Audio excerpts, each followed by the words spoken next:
We've already done family context, friendship and peer group context, school and work context. Let's just do now number 4 out of the 6, community context. And, specifically, let's just look at us for right now. We're specifically in the area for Daegu community. How you interact with the community members, and then we are, very special type of community where we have active duty. We have active duty people. We have people like me, teachers who are civilians.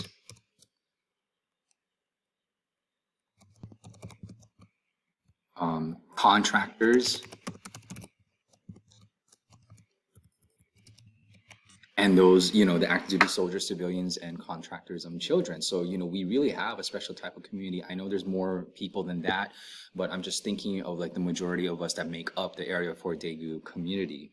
So we have all of that. And so when we talk to different people, especially these people over here, we might have to talk to them in a certain way. Civilians, contractors, and children. So community itself can also affect how we talk to one another. Okay.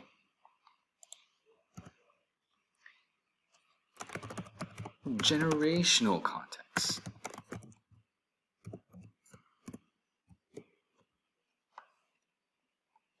Age groups. Okay. Me, I'm a millennial. Millennials they're kind of born around, different sources will give you different things. Maybe I just want to this is just a guesstimate, 1980 to 1995-ish. Okay. I believe your generation, I could be wrong, so someone needs to look this one up. Your generation, I think, is called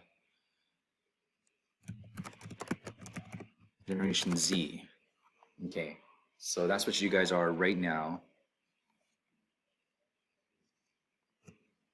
I think the older people above, the people who were born before me, we got Generation X, and then we also got the baby boomers.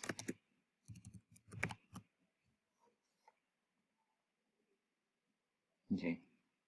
So having, generation gaps, it's not only because of age, it's also because of the experiences that we've gone through in our certain age group. Okay, so the experience in our age group. So say, for example,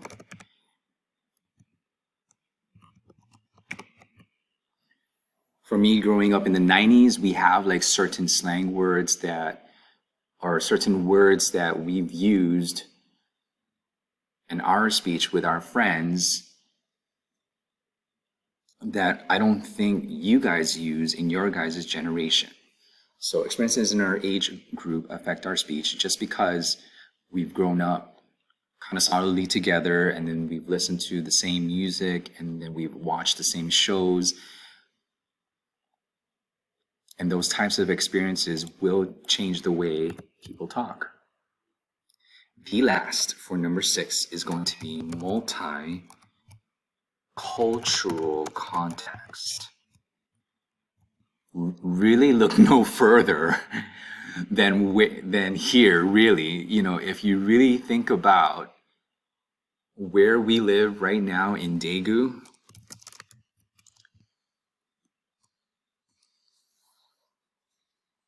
and specifically in our community as well, we have a lot of cultural diversity. We got people coming in from different states, different backgrounds. I myself, I was born in the Philippines, and then I grew up in Hawaii for a long time, and then I came over here 2 years ago. And everyone else will have a different experience. and some of you guys were born out of states and then moved into the state, and then now and some of you guys grew up in Germany or Japan. And so really, the DoD military life itself already is already very multicultural. So in Daegu, we have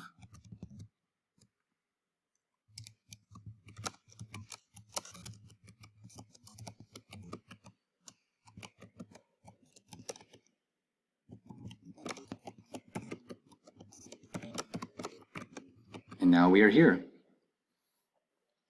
I believe that some of you guys, you guys have a really good story to tell, especially because I know for some of you guys, when I talk to you and ask you like how you guys grew up, some of you guys would say that some of you guys were born in the States, and then after that, you spent some time in, a different country for 4 years, and then another different country for 4 years.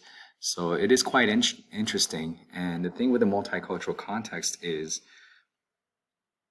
different cultures will have different emphasis of what's important.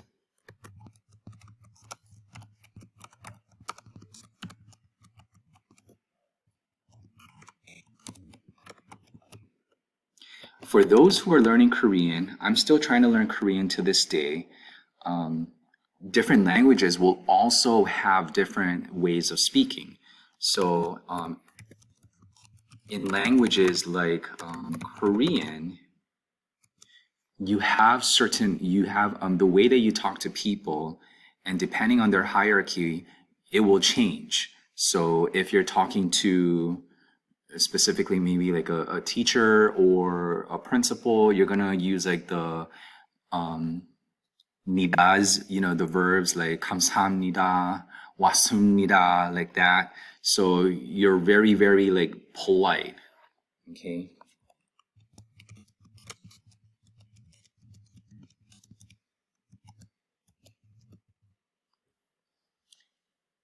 So I think the Korean language, I know I haven't studied really that many languages, but the Korean language definitely has that type of hierarchy of politeness. Whereas in Tagalog, in Filipino, if you want to speak to someone that you don't really know, or you don't, it's a teacher of a figure of authority, then really we just say po at the end, po, po. And we got to just change a couple of the words here and there, but it's not as a big change as Korean. So, but there are different languages out there with different formalities, with different levels of politeness.